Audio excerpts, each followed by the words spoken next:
Ouais, ça va bien, Steve. Puis ouais, je suis David Bélanger. Version tequila, version soleil brûlé, version j'ai plus de cellules grises, mais j'ai encore mes clés de Air Max.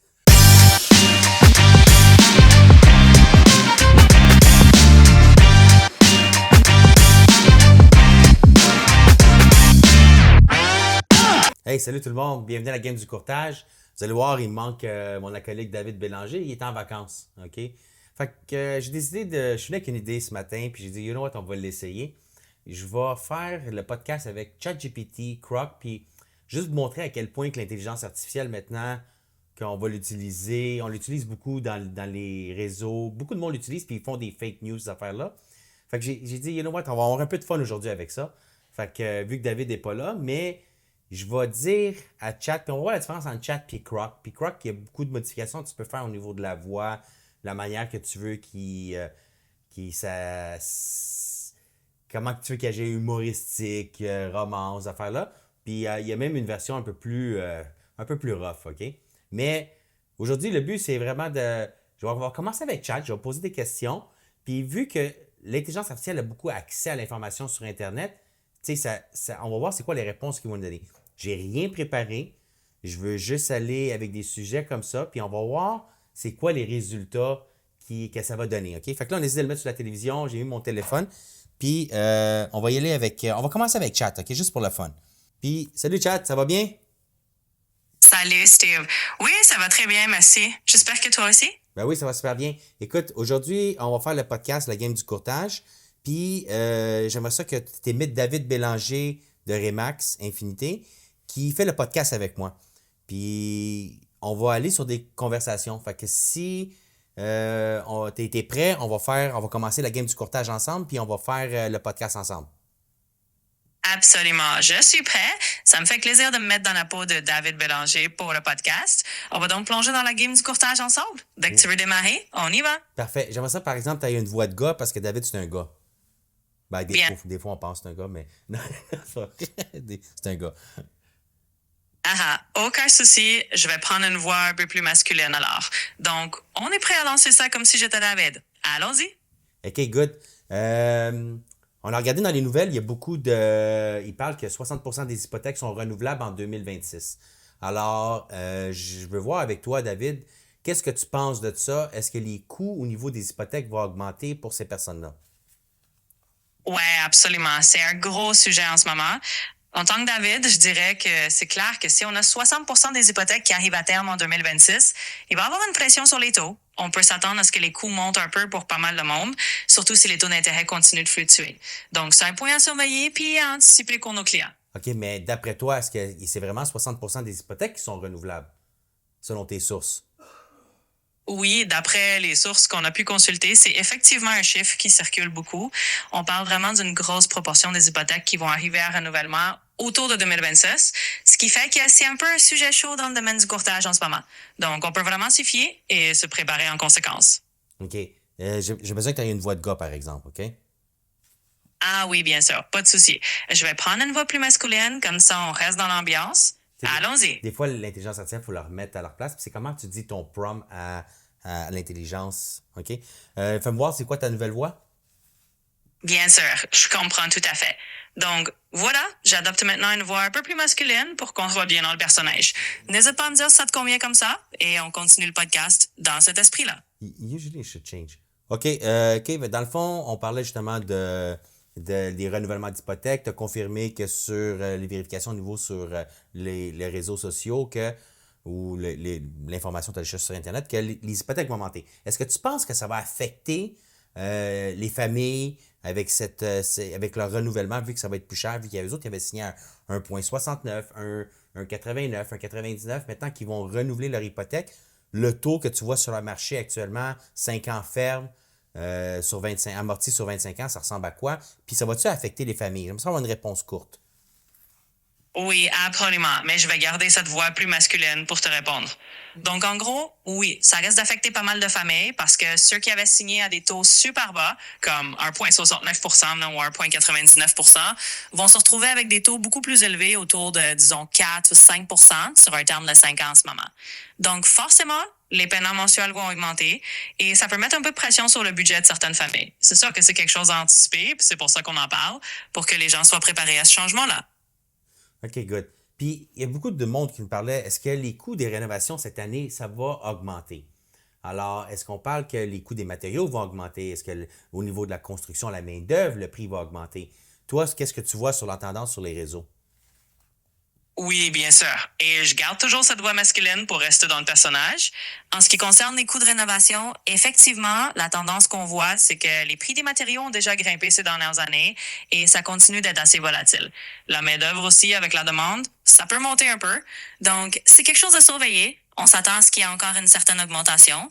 Peut-être pas aussi dramatique qu'au cours des 2 dernières années. Mais oui, il faut prévoir que les coûts de rénovation peuvent encore bouger un peu à la hausse. Est-ce que les taux au niveau du niveau de la construction, les employés, tout ça, est-ce que les taux ont augmenté?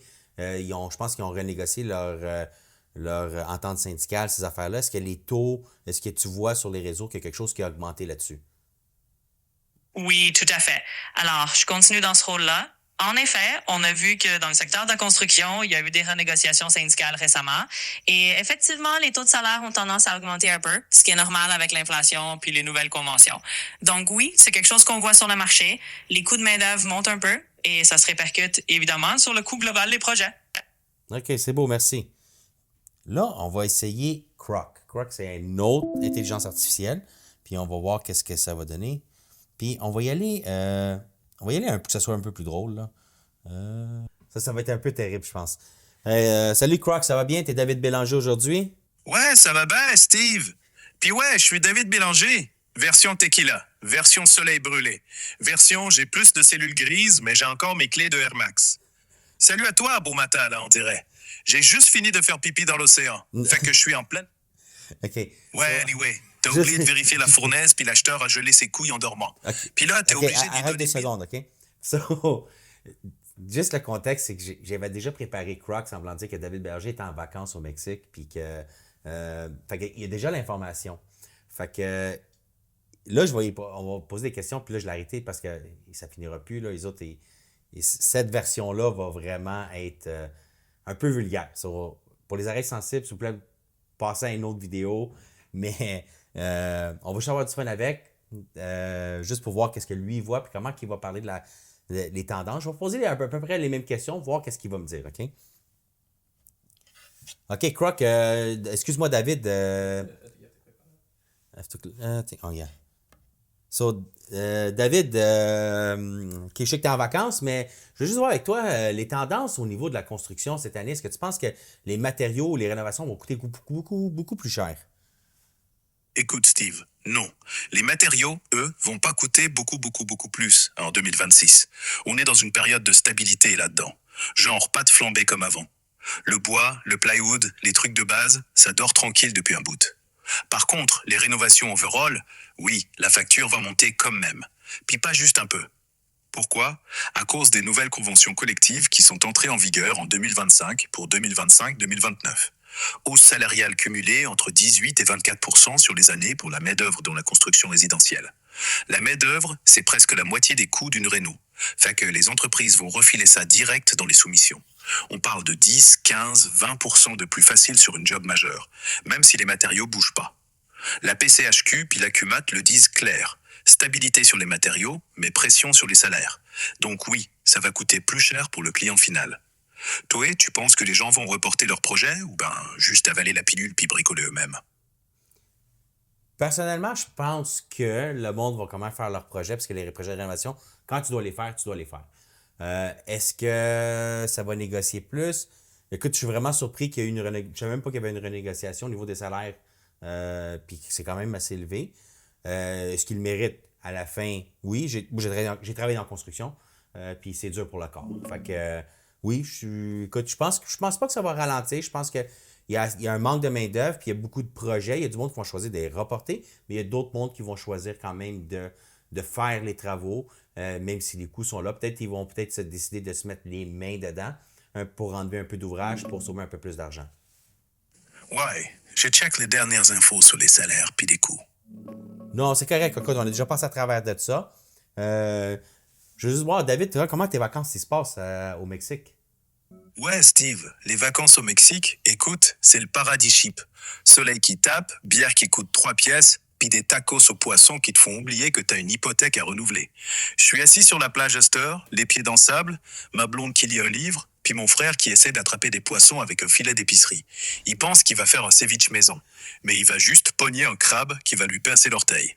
Puis moi, je regarde l'océan, puis je me dis, tabarnak, c'est bien mieux que négocier avec un entrepreneur qui veut me charger 8000 pièces pour changer 3 prises électriques. Mais sérieusement, je reviens dans une semaine, puis je vais être rechargé à bloc pour trouver des deals. Toi, fais pas trop fou en mon absence, hein. Garde-moi une coupe de flips pas trop pourrie. Puis dis aux clients que les coûts montent, mais que c'est encore le temps d'acheter avant que ça pogne encore plus. Profite bien, mon chum. OK, merci. Croc a donné beaucoup plus d'informations, mais le niveau de la recherche, tu vois, il arrête à chaque fois. Tandis que Chat, je trouve qu'il est plus fluide au niveau de la conversation. Je vais partir à un autre groupe avec Chat, mais sans donner de l'information. Puis je vais lui poser certaines questions au niveau des sujets. Parce que vu qu'on tombe dans les renouvellements d'hypothèques, je veux juste voir si une différence. OK? Si on regarde du monde qui arrive à des renouvellements, on va dire j'ai un renouvellement d'hypothèque à faire qui est de 300 000. Puis ton premier terme est terminé. Fait que dans le fond, tu l'avais amorti sur 25 ans. Là, tu tombes sur 20 ans. Là, tu payais 1,99 avant. Maintenant, tu vas payer à peu près 4,19 selon le marché. Est-ce que maintenant, là, c'est sûr que ça risque d'augmenter de 300-400 $ de paiement par mois de plus. Maintenant, est-ce que si on y va avec une stratégie, on va dire, je vais l'amortir sur 30 ans, je vais payer 4,24, on va dire, de taux d'hypothèque, puis toujours l'amortissement, dans le fond, ça va être un terme de 5 ans, OK, fermé. Je veux juste voir si à la fin, c'est quoi la différence, puis en même temps, si je le prends sur 30 ans, mais je décide de faire le même paiement que celui sur du 20 ans, si je vais payer plus de capital que d'intérêt. OK? Fait qu'on va demander la question à Chat, puis je vais demander qu'il mette les calculs sur le tableau. On s'entend que il faut toujours valider avec votre courtier hypothécaire, vérifier avec les institutions bancaires. Là, j'utilise l'intelligence artificielle. Toutes les informations qu'on va prendre là-dessus, il faut toujours qu'ils soient validés. OK? Il ne faut pas les prendre pour acquis. Alors, on va l'essayer. OK, salut chat. Bon, j'ai une question pour toi. OK, on va garder ça simple. Je veux que tu me fasses un tableau sur 5 ans. OK? Dans le fond, j'ai un renouvellement d'hypothèque de 300 000 avec un amortissement sur 20 ans avec un taux à 4,19. Fais-moi un tableau avec capital intérêt, puis qu'est-ce qui va me rester à payer à la fin de mon terme au renouvellement. Bien sûr, on va faire ça. Donc, on va créer un tableau sur 5 ans pour ton renouvellement d'hypothèque. On part d'un montant de 300 000 $, amorti sur 20 ans, avec un taux de 4,19%. Je vais te présenter ça avec les colonnes l'année, le capital. Le terme ça va être un terme de 5 ans, OK? Oui, exactement. On va se concentrer sur ce terme de 5 ans. Donc, je vais préparer le tableau qui te montre année par année combien tu rembourses de capital, combien tu payes d'intérêt et combien il te reste comme solde à la fin de chaque année jusqu'au renouvellement. Donne-moi juste un petit moment et je te fais ça. Puis donne-moi le paiement par mois, OK? Absolument. On va inclure le paiement mensuel aussi pour que tu aies une vue complète. Donc, on va avoir un tableau qui te montre pour chaque année le montant du capital remboursé, les intérêts payés, le solde restant à la fin de l'année et ton paiement mensuel. Je te prépare ça tout de suite. Good. So, je remarque qu'avec Chat, c'est quand je parle, il se défile comme du monde. Avec Croc, je suis obligé d'aller avec ma main pour défiler parce qu'il ne faisait pas le défilement. Là, il va me préparer le tableau, puis il va me donner le paiement par mois. Puis après ça, on va prendre les mêmes données, puis on va l'amortir sur 30 ans. Puis là, il va me donner un autre paiement par mois. C'est sûr que le paiement va être plus bas. Mais après ça, je vais demander à Chat de dire si je garderais le même paiement que celui de l'amortissement sur 20 ans, est-ce que je paierais plus de capital? Parce que des fois, il y a des stratégies différentes au niveau des hypothèques. Puis la raison que je te dis, mais là, pourquoi tu te réamortis sur 30 ans? Tes termes, tout ça, vont être plus long, ça va prendre plus de temps à payer. Non, parce que je vais garder le même paiement sur 20 ans. Seulement que la différence de mon paiement va aller directement sur le capital. Puis vu que c'est du compound interest, d'intérêt composé, d'après moi, je pense que on va payer plus de capital sur 5 ans. Mais c'est pour ça que je demande à l'intelligence artificielle de le faire. Mais encore là, je vous dis toujours de valider avec un courtier hypothécaire. Là, je vais juste voir. Chat, j'attends toujours ta réponse. Désolée pour l'attente. Je te fais ça tout de suite. Alors, on va partir sur le montant de 300 000 $, amorti sur 20 ans, à 4,19%, avec un terme de 5 ans. La colonne de prix, paiement mensuel, capital payé sur l'année, le solde restant en fin d'année, etc. 852 $. Ceci, vous laissez la première année capitale au moment de l'année, vous laissez la deuxième année capitale au moment de l'année, et enfin, pour l'année 5, ces paiements mensuels vont être le solde à la fin du terme. Je vais remplir les détails et te donner les chiffres exacts pour chaque année dans un instant. OK, salut chat, j'ai besoin de quelque chose quand même assez rapide. J'ai un refinancement à faire de 300 000. Je veux l'amortissement sur 20 ans. Je veux un terme de 5 ans fermé. Je veux que tu me fasses un tableau, capital, intérêt, le paiement par mois, puis qu'est-ce qui me reste à la fin de mon terme. J'ai besoin de ça rapidement, s'il vous plaît. Salut Steve, pas de souci, je te fais ça rapidement. Donc, on va prendre ton refinancement de 300 000 $ sur 20 ans avec un terme de 5 ans fermé et je vais te calculer les paiements mensuels en séparant le capital et les intérêts. Je te montre ce que ça donne à la fin des 5 ans. Donne-moi juste une petite seconde et je te prépare le tablé. So, là, je vais juste lui donner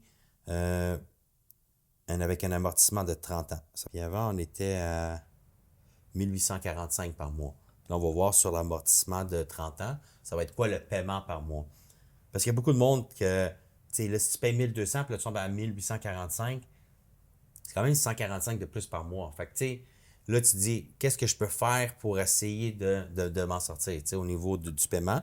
C'est sûr que, tu vois, on est à 1465. Fait qu'on se trouve quand même 400 $, OK? Environ 380 moins par mois que l'amortissement sur 20 ans. Mais tu vois, par exemple, capital remboursé va être de 27 000, intérêt payé 60 000. Je vais juste voir, les intérêts devraient être, tu vois, les intérêts payés, 63 000. Et puis ici, c'est 60 000. Mais tu vois, capital remboursé 27. Là, qu'est-ce que je vais faire, c'est que je vais juste lui dire, OK, parfait. Je veux garder ce terme-là, mais je veux faire un paiement. C'était 1875. Je vais faire un paiement. Tu vois, intérêt, capital payé. Là, on va le comparer avec celui du 20 ans après. Tu vois, ici, à la fin de mon terme, tu vois, capital remboursé, 61 300, 49 400, intérêt payé. Fait qu'est-ce que j'ai fait, là? C'est que c'est le même prêt, 300 000.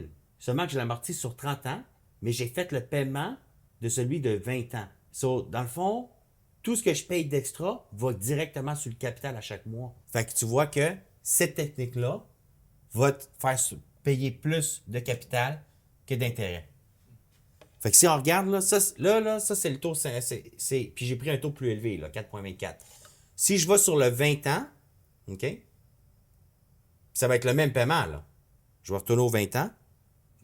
This one. Tu vois? 300 000 sur 20 ans, 5 ans, à 4,19, tu payes 1845.